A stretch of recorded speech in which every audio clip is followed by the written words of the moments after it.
Welcome to unified junkie में आप सभी का स्वागत है। कल हमने एंडरसन सिल्वा वर्सेस जेक पॉल की बात की थी। आप वो वाला वीडियो जाके ज़रूर देखिएगा। वो वाली फाइट कल 8:30 बजे के आसपास आएगी। आज हम बात करेंगे Calvin Kattar versus Arnold Allen वाला जो मेन इवेंट है, जो वेगस 63 कह रहे हैं कुछ लोग, फाइट नाइट 273। बकवास सब। फाइट नाइट होती है। और तो और आपको अजीब सा नहीं लगता कि वेगस में जो यूएफसी का जो सेंटर है, परफॉर्मेंस सेंटर है, उसके अंदर फाइट इसलिए चालू की गई थी क्योंकि उस समय कोरोना का एनवायरनमेंट था, कोविड का एनवायरनमेंट था, बाहर फाइट हो नहीं सकती थी, इसीलिए एक छोटे से एनवायरनमेंट में फाइट की जा रही थी, है ना। पर वो फाइट अभी भी चालू है। 63 मेन इवेंट है ये, मतलब 63वां मेन इवेंट है। जबकि कोविड तो कम से कम एक साल से, नहीं मैं कब हॉस्पिटल गया था, हाँ कम से कम 8-9 महीने से इतना कोई बड़ा कोविड का बाउट नहीं आया है और कहीं भी लॉकडाउन नहीं लगे, फिर भी वहीं पे है। आपको पता है वहीं पे क्यों है फाइट? क्योंकि वहाँ पैसा ज़्यादा है, इजी प्रोडक्शन है, ओवरहेड्स नहीं है। और एक इंटरेस्टिंग चीज़ है कि अगर आप मतलब उस पर जाते हो ना, तो टिकट सेल का एक हिस्सा फाइटर्स को देना पड़ता है। यहाँ पे तो 4 लोग देखते हैं मैच, इतना जम के कोई ने झापड़ भी मार दिया तो अपने को आवाज़ आती है। तो आई डोंट अंडरस्टैंड। खैर इस बारे में फिर कभी बात करेंगे। अभी बात करेंगे आपके सॉरी, अभी तबीयत अभी भी थोड़ी ठीक नहीं है। एनीवेज अभी बात करेंगे Calvin Kattar versus Arnold Allen की। ये फाइट जो है सुबह 4:30 बजे से। इन सब फाइट के बारे में बात करें उससे पहले आपसे रिक्वेस्ट है कि सब्सक्राइब करिए, बेल आइकन को क्लिक करिए, क्योंकि नॉलेज की अगर आप कहीं बात करेंगे तो इस चैनल से ज़्यादा नहीं मिलेगा, बाकी दुनिया भर की चीज़ें मिल सकती हैं। एनीवेज, और जो चूतिया बोलता ना जलो मत बराबरी करो, उसको मैं कहूँगा कि किसी और का एनालिसिस अगर इतना हो जाए तो वो मेरी बराबरी करेगा। मैं पीछे नहीं हूँ, मैं आगे हूँ। ठीक है, कहने का मतलब यह है कि अगर आपने देखा होगा कई न्यूज़ चैनल दिन भर चूतियापा चलाते रहते हैं और वो ये कहते हैं कि दर्शक ये चूतियापा देखते हैं इसलिए हम ये चलाते हैं। ठीक है, यानी कि वो ये कहना चाह रहे हैं कि दर्शक जो है ना वो गू खाने के लिए हैबिचुअल है, इसलिए हमको गू परोस रहे हैं। कभी बिरयानी परोस के देखो, कभी खीर परोस के देखो, कभी पूड़ी परोस के देखो, और फिर देखो कि वो दर्शक वैसा करते हैं कि नहीं करते हैं। ठीक है, तो ये फर्क है। मैं अपने आप को चेंज नहीं करूंगा क्योंकि मेरे को लगता है कि टुच्चेपन में ज़्यादा दर्शक आते हैं। मैं अपनी जगह रहूंगा। और आप में से कई लोग मुझे बहुत बेहतरीन सलाह देते हैं और मैं उसको सलाह को इनकॉर्पोरेट भी करता हूं, आपने देखा होगा। पर कुछ ऊट पटांग सलाह है, जैसे कि आप ना फाइट नाइट, मतलब वो वाले रोज हर न्यूज़ पे वीडियो बनाया करो। मैं हर न्यूज़ पे आपका टाइम वेस्ट नहीं कर सकता। हर न्यूज़ इंपॉर्टेंट होनी चाहिए। तब मैं आपके सामने, मैं क्या करता हूँ, 5 6 7 8 10 न्यूज़ इकट्ठी जैसी हो जाती हैं तो मैं आपके सामने वीडियो लेके आता हूँ, ताकि आप 10 की 10 न्यूज़ एक बार में सुन लो और चलते रहो, है ना। मैं हर न्यूज़ के लिए एक छोटी सी न्यूज़ को मैं ज़बरदस्ती खींच रहा हूँ 5 मिनट तक, तो वो मेरे को बनता नहीं है। और वो मैं एक्चुअली, वो मेरे को बनता है पर मैं करना नहीं चाहता। मैं राइटर हूँ, मैं चाहूँ तो एक छोटी सी न्यूज़ को 10 घंटे खींच सकता हूँ, पर वो मज़ा नहीं आएगा। और एक और सलाह ये है कि आप ना वो जो फाइटर कितनी पे हो रही है उस पर वीडियो बनाया करो। यार आप गूगल में सर्च कर सकते हो, गूगल में सर्च करोगे, यूट्यूब में सर्च करोगे, हर जगह फर्जी आंकड़े। असली आंकड़े नहीं है। असली आंकड़े सिर्फ मार्च, जून, सितंबर एंड, अक्टूबर और दिसंबर एंड में आते हैं। ठीक है, इनके अलावा कहीं भी कोई आंकड़ा आपको दिखाई दे रहा है तो वो प्योर नॉनसेंसिकल आंकड़े हैं, क्योंकि वो फिगर जो हैं कहीं से कंफर्म किए हुए नहीं है। ठीक है, तो अगर इन समय में साल में आपको 4 बार कोई आंकड़े बता रहा है तो ही सही है। खैर आई एम सॉरी यार, मैं कहाँ बकवास में निकल गया। कैल्विन केटर की बात करते हैं, बेचारा बहुत मेहनत कर रहा है। और आपके आर्नल्ड एलन की बात करते हैं, वो भी बहुत मेहनत कर रहा है। ये फाइट जो है सुबह 4:30 बजे आने वाली है। आपको पता है कहाँ देखना है, 10 2 10 3 में देखना है। मैं चाहूँगा, खैर आपको जैसे देखना है आप देखिए। एनीवेज, मैं कैल्विन वाली फाइट के बारे में बात करूँ उससे पहले 2 फाइट जो आपको देखनी चाहिए, वो है पहली चेज ऊपर वाली फाइट, जो इंटरेस्टिंग होगी। चेज ऊपर की फाइट हमेशा मेरे को थोड़ी सी इंटरेस्टिंग लगती है। और कैल्विन के और आंद्रे अरलॉस्की वाली फाइट, देखो एक बहुत अच्छा शेर है जो मेरे दिमाग में आ नहीं रहा है। कुछ शेर कुछ ऐसा है कि मंदिर बहुत दूर है, या फिर शायद मस्जिद बहुत दूर है, किसी रोते बच्चे को हंसाया जाए। कहने का मतलब ये है कि मंदिर या मस्जिद बहुत दूर है तो पुण्य करने का तो वो अभी मौका मिलेगा नहीं अपन को पूजा करके या इबादत करके। तो छोटे से बच्चे को हंसा के शायद कुछ शवाब कुछ पुण्य मिले।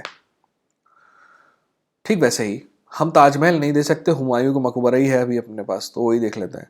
जैसे मैं एमपी में रहता हूँ, हम ताजमहल नहीं देख सकते, खुजराहो तो जा सकते हैं, ज़्यादा दूर नहीं है ना। ठीक वैसे ही हम फेरियर को फाइट करते नहीं देख सकते, हम उस समय के लेजेंड्स जो हैं उनको फाइट करते नहीं देख सकते। बट एक आदमी है जो उस समय भी लेजेंड था और आज भी लेजेंड है, उस आदमी का नाम है, एवरग्रीन आदमी है, आंद्रे अरलॉस्की। तो आंद्रे अरलॉस्की को तो देख सकते हैं। खैर, तो इसकी फाइट देखिएगा, मैं को कोई एनालिसिस नहीं है उसका, ना ही मैंने आपका टाइम वेस्ट करूंगा उसमें, बस देखिएगा। ये ऐसा है कि डायनासोर को आज के ज़माने में चलते हुए देखना ऐसा है, आंद्रे अरलॉस्की को फाइट करते हुए देखना। ठीक, अब हम मेन फाइट में आते हैं, kelvin cater versus Arnold and future के बारे में बात कर लेते हैं। यानी कि इन दोनों फाइटर्स का विन और लॉस के साथ फ्यूचर कहाँ पे होगा। जहां तक केल्विन केटर की बात है, विन या लॉस, केल्विन केटर टाइटल की तरफ नहीं जा रहा है। टाइटल के लिए उसको कम से कम 3-4 फाइट लगातार जीतनी पड़ेगी, कम से कम 3 फाइट तो जीतनी पड़ेगी।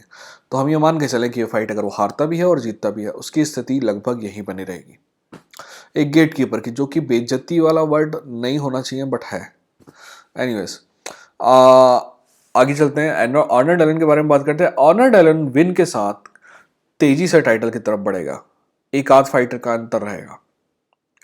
कारण पहला, ऑर्नर डेलन टैलेंटेड है, दूसरा ऑर्नर डेलन ब्रिटेन से, इंग्लैंड से, मतलब ब्रिटेन से, पूरे ब्रिटिश यूके से आने वाले जितने भी खिलाड़ी हैं वो, उनको स्पेशल दर्जा दिया जाता है, चाहे वो चाइना से आए, चाहे ब्रिटेन से आए या फ्रांस से आए, क्योंकि ये नए मार्केट है। यहाँ पे यूएफसी जो है एक्सपांड करना चाहता है। इंग्लैंड पुराना मार्केट है बट अभी एक्सपांशन का दौर चल रहा है। आयरलैंड में बेलाटोर का कब्जा है पूरा। आयरलैंड में यूएफसी से कहीं ज़्यादा फेमस बेलाटोर है, और इवन फ्रांस में भी यूएफसी से कहीं ज़्यादा फेमस बेलाटोर है, इटली में भी यूएफसी से कहीं ज़्यादा फेमस बेलाटोर है। तो ये लोग जो मार्केट के लिए फाइट कर रहे हैं, वहाँ पे लंदन में अपना सिक्का जमाना चाहता है यूएफसी, और उसके लिए उसको ब्रिटिश फाइटर चाहिए। लियोन एडवर्ड्स है ही ऑलरेडी चैंपियन, वो एक और चैंपियन चाहते हैं, तो शायद इसीलिए इसको आगे बढ़ाया जा सकता है। अब फाइट करते हैं। फाइट के बारे में बात करें उससे पहले एक बार और बात कर लेता हूँ कि केल्विन कैटर के बारे में एक चीज़ जो मेरे को कंसर्न कर रही है ना, पिछली 5-4 फाइट जो है केल्विन कैटर की, सब 5 राउंड की फाइट है, और हर फाइट में केल्विन कैटर को बहुत ज़्यादा डैमेज हुआ है। चाहे वो गीगा वाली फाइट हो, चाहे वो मैक्स वाली फाइट, तो आपको सबको पता ही हो, तो बिल्कुल ही एक तरह का नरसंहार मासेकर चल रहा था उधर पे। पर मतलब कुछ लोग बोलते हैं ना कि some people are too tough for their own good, Calvin Kattar के साथ भी ऐसा ही है। और कोई फाइटर होता तो तीसरे राउंड में नहीं पड़ जाता, पर केल्विन कैटर ने 2 राउंड और ठुका ही खाया। तो ये जो लगातार डैमेज है ना, ये कंसोलिडेट करेगा और नुकसान करेगा केल्विन कैटर को। सॉरी यार, खांसी आ रही है लगातार। इवन मतलब जॉस एमेट वाली फाइट भी बहुत ज़्यादा ब्लडी थी। जैसे जॉस एमेट वाली फाइट में दोनों के पक्ष में आर्ग्यूमेंट दिया जा सकता था। अब देखते हैं कि केल्विन कैटर कैसे जीत सकता है। केल्विन कैटर जीत सकता है, सबसे पहली बात, केल्विन कैटर के पास 2 चीज़ें हैं जो फाइट को आसानी से जीतने के लिए काफ़ी हैं। पहला, परफेक्ट जैब, और दूसरा 90% टेक डाउन डिफेंस। ठीक है, अगर केल्विन कैटर रेंज मैनेज करके चले ना, तो केल्विन कैटर के लिए फाइट जो है डिफिकल्ट नहीं होनी चाहिए। दूसरी बात जो केल्विन कैटर के पास है, उसके पास 5 राउंड का लंबा एक्सपीरियंस है, जो कि ऑर्नर डेलन के पास नहीं है। तो क्या हो जाता है, केल्विन कैटर जो है 5 राउंड एक कंसिस्टेंट पेस बना के रख सकता है। तो अगर वो पहले 2 राउंड में तेजी से पेस बनाए तो ऑर्नर डेलन को थका सकता है। ठीक है, अगर कंसिस्टेंटली पेस बनाई रखी आपने पहले 2 राउंड में, 2 राउंड अगर आपने जीत लिए, तो तीसरे राउंड तक ऑर्नर डेलन, क्योंकि 5 राउंड का एक्सपीरियंस नहीं है, तो तीसरे, चौथे, 5वें राउंड तक ऑर्नर डेलन फ्रस्ट्रेट होके गलती कर सकता है, जिस गलती को कैपिटलाइज कर सकता है कौन, केल्विन कैटर। बट ये मैंने प्लान बता दिया, पर बट आ रहा है। बट केल्विन कैटर के पास प्रॉब्लम ये है कि केल्विन कैटर को खूब मजा आता है ब्रॉल करने में। यानी कि वो ब्रॉलिंग स्टाइल ना, वो फटाफट फटाफट फट किक पंच मारने वाला, वहां पे केल्विन कैटर हमेशा फंस जाता है, और वहीं पर उस पर डिसिप्लिन में कमी आती है। तो वो एक कमी है केल्विन कैटर में। जहां तक ऑर्नर टैलेंट की बात करें, यार ये लड़का ना जो है ना, ये ग्रेट तो नहीं है, बट इसके पास सारे गुण हैं जो किसी ग्रेट के पास होने चाहिए इस उम्र में, बहुत कम उम्र है इसकी। टेक्निकली साउंड है, जहां तक आप मतलब अगर आपका इसका ये देखोगे ना, मतलब अगर आप इसका जैब भी देख रहे हो तो दूसरा हाथ नीचे नहीं आएगा, और जब तक ये वाला हाथ नीचे यहाँ पे आएगा ना तो दूसरा हाथ आगे जाएगा। और क्या मैं ये इसलिए बता रहा हूँ क्योंकि ये कॉम्बिनेशन यूज करता है स्ट्राइकिंग में। आप सभी को पता है कि ग्राउंड पे तो ये है ही बहुत अच्छा, बट मैं हर उस स्ट्राइकर की इज्जत करता हूँ जो कॉम्बिनेशन यूज करता है। ठीक है, कहने का मतलब है पांच पांच पंच, छह पंच, आठ पंच, निक डियास टाइप कॉम्बिनेशन यूज करता है कि यानी कि 2 पंच बॉडी में डालने का है और 3 पंच कान के नीचे मारने का है, या फिर 2 पंच कान के नीचे मारने का है और 6 पंच बॉडी में निपटाने का है। तो ये जो कॉम्बिनेशन करता है ना, और ये लड़के में है वो बात, और ग्राउंड पे तो यह काफ़ी अच्छा है। और एक बात और जो उसको दूसरे फाइटर से बेहतर बताती है, ये पूरी फाइट में कंट्रोल में रहता है। ठीक है, ये हलबलाता नहीं है।